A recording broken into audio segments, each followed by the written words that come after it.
एक प्रतिनिधि मंडल आज मुख्य निर्वाचन अधिकारी के पास जाकर के आने वाले लोकसभा के चुनाव में निष्पक्ष, स्वतंत्र और पारदर्शी चुनाव के बारे में हम लोगों ने अपने कुछ सुझाव स्मारक पत्र देने का काम किया और हम लोगों ने सुझाव दिया है कि BLO स्लिप के माध्यम से जो वोटर वोट देते हैं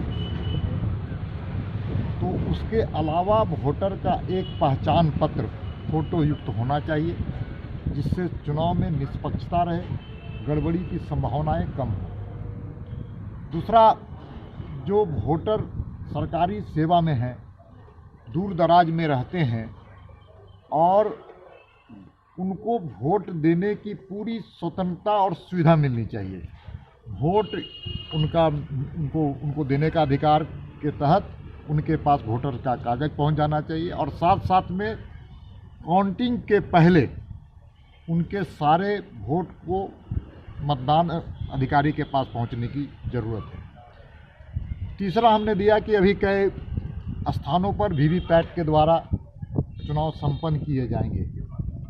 आप सभी जानते हैं कि VVPAT के माध्यम से रिसिप्ट मिलने में एक मतदाता को 7 सेकंड का अतिरिक्त समय लगेगा। इसलिए हम लोगों ने सुझाव दिया है कि चुनाव की जो अवधि है, समय की अवधि है, उसको बढ़ाया जाए। वोटिंग की जो अवधि है उसको बढ़ाया जाए, जिससे मतदाता को मतदान करने में कोई परेशानी नहीं हो और हर मतदाता अपने निष्पक्षता, निर्भीकता के साथ चुनाव में अपने बहुमूल्य वोट देने का काम करें। दीपक जी, ये सवाल भी आ रहे थे, JBM को लेकर बातें आ रही थी, क्या अंतिम समय में ये सारी चीज़ें चेंज हो गई या फिर आप लोगों को लगा कि ये सवाल उठाना सही नहीं होगा? ये केंद्रीय स्तर पर पार्टी की योजना के तहत आज हम लोग प्रतिनिधिमंडल मिले थे। आज कोई झारखंड विकास मोर्चा का विषय नहीं था, लेकिन कल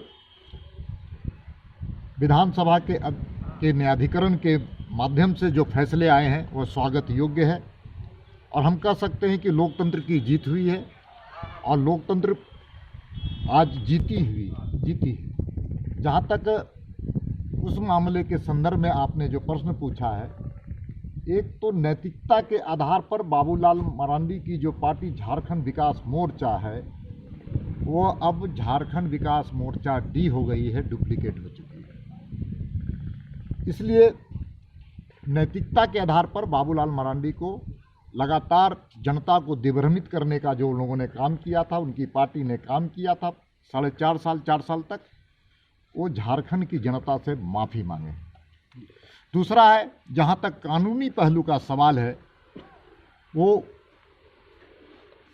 अध्यक्ष के द्वारा जो निर्णय दिए गए हैं उसकी कॉपी हम लोगों के पास आ जाए, उसके बाद आगे की कार्रवाई करने में हम लोग नहीं हिचकेंगे। ये प्रकाश राम आपके संपर्क में है क्या? प्रकाश राम का को लेकर जिस तरह की बातें हो रही हैं, सिर्फ प्रकाश राम ही संपर्क की बात नहीं है। कई विधायक, झारखंड मुक्ति मोर्चा के कई विधायक, कांग्रेस के कई विधायक भारतीय जनता पार्टी के संपर्क में हैं और आने वाले लोकसभा चुनाव में देश को मजबूत करने के लिए, नरेंद्र मोदी के हाथ को मजबूत करने के लिए वो भारतीय जनता पार्टी की सेवा देना चाहते हैं। उचित समय पर हम लोग उन चीज़ों को खुलासा करें। आपके भी कई ST विधायक JMM के संपर्क में हैं।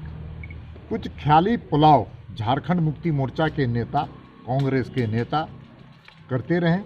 सच तो ये है कि आज मजबूत भारत के लिए, देश के विकास के लिए, देश की जनता के मनोभावना के अनुकूल भारतीय जनता पार्टी को देश की हर जनता मजबूत करना चाहती है।